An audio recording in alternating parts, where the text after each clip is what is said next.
Buenas noches, mi nombre es Abdón Flores Martínez y soy originario de Monterrey, Nuevo León. Soy estudiante de la Universidad CNSI modo virtual y esta es la materia Introducción al Derecho. Y este es el proyecto integrador. Mi matrícula es AL044117. Así que empecemos. Para empezar primero, ¿qué son las sucesiones? Bueno, la sucesión es un acto jurídico a través del cual una persona llamada testador transfiere al morir sus bienes, derechos y obligaciones a otra persona, sea a través de una manifestación expresada de su voluntad o mediante disposición legal. ¿Quiénes son los sujetos que pueden recibir los bienes del testador? Las personas que reciben los bienes del testador pueden ser tanto el heredero como el legatario pueden disponer de los bienes de sucesión hasta después de la muerte del testador. El testador de forma libre puede expresar su voluntad respecto a transmitir o repartir sus bienes en un documento llamado testamento. Cuando no hay un testamento, entonces la ley determinará quiénes son los herederos y en qué orden. Pero ¿cuál es el orden de los herederos en la sucesión legítima? Primero, los hijos del difunto lo heredarán siempre por su propio derecho, dividiendo la herencia en partes iguales.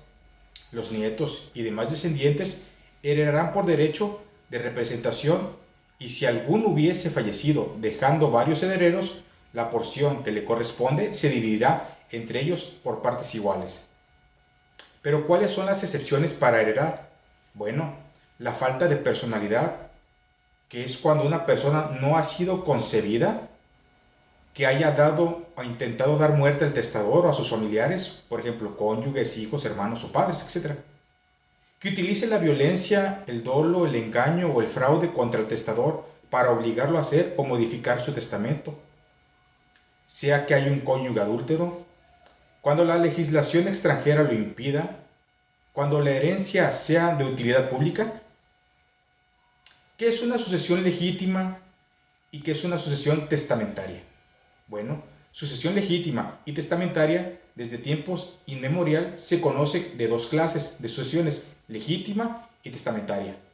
La primera es aquella que la ley defiere a los parientes más próximos, de acuerdo con un orden que ella misma establece.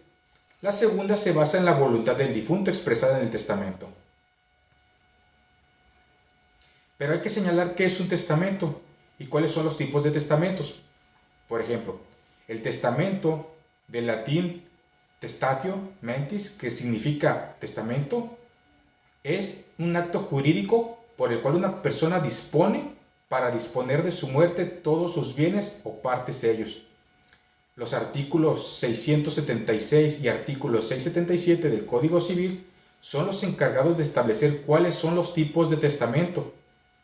Al tenor de los artículos citados, los tipos de testamento son abierto, cerrado, hológrafo, militar, marítimo y el testamento hecho, que es en un país extranjero.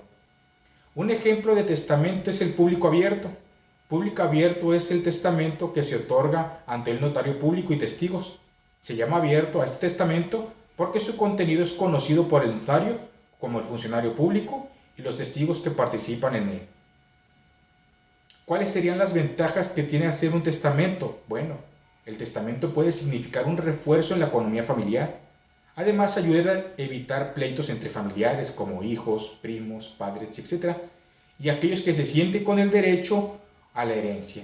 Y da seguridad jurídica a los herederos y legatarios de los bienes, evitando pérdidas de tiempo, gastos económicos innecesarios y desavenencias entre parientes.